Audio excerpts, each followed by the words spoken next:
of Plumb.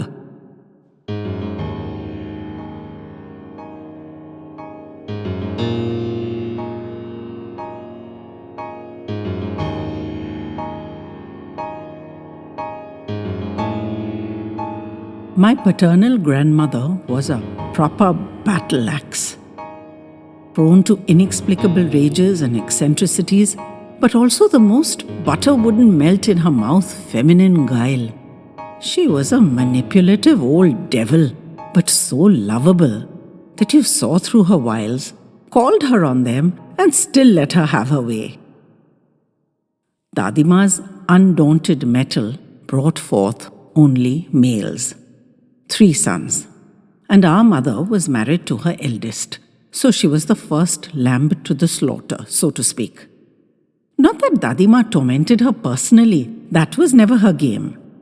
It's just that Mum got first blast of all her madness. For the 2 younger daughters-in-law, our mother was the buffer, able to counsel them on how to weather the daily storms. For us grandkids, she was fantastic. The big, rambling 2-story house in which we holidayed was a full-on adventure zone. From babyhood, she encouraged us to free range and explore.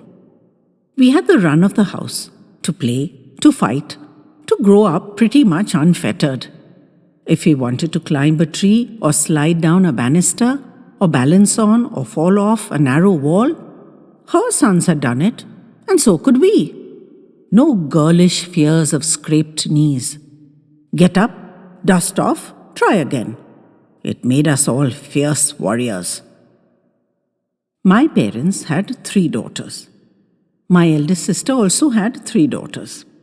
Her in-laws had encouraged her to try the 3rd time in hope of a son, but she presented them with another daughter.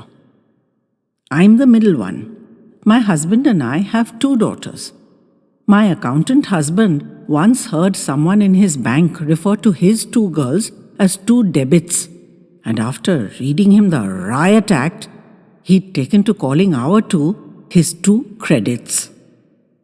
My younger sister has 2 sons. They are young, of course, and yet to grow into their true selves, but they are completely dominated by their female cousins. Perhaps because Dadima is no longer around to nurture their wildness. She left us one stormy night.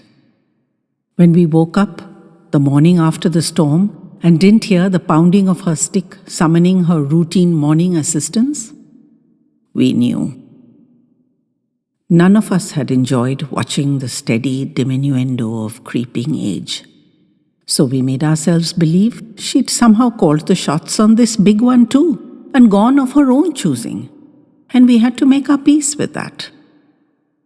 Because this girl, from a remote village, undereducated and disenfranchised in every possible way, married young and taken far from the only home she knew, had somehow managed to wrest and retain control of her life and surroundings. And we girls owed her not only our confidence, but our very existence. You see, when my mother entered the house as a young bride, Dadima blessed her, traditionally, Ashta Putravati Bhava, be the bearer of 8 sons.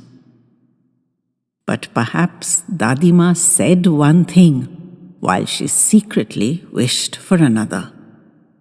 For till my mother had her 3 bold daughters, then my elder sister had her 3 more, and I had the last of the 8 powerful girls, and the numbers of the initial invocation and the slightly off-plumb blessing had been fulfilled. There were no sons in this family.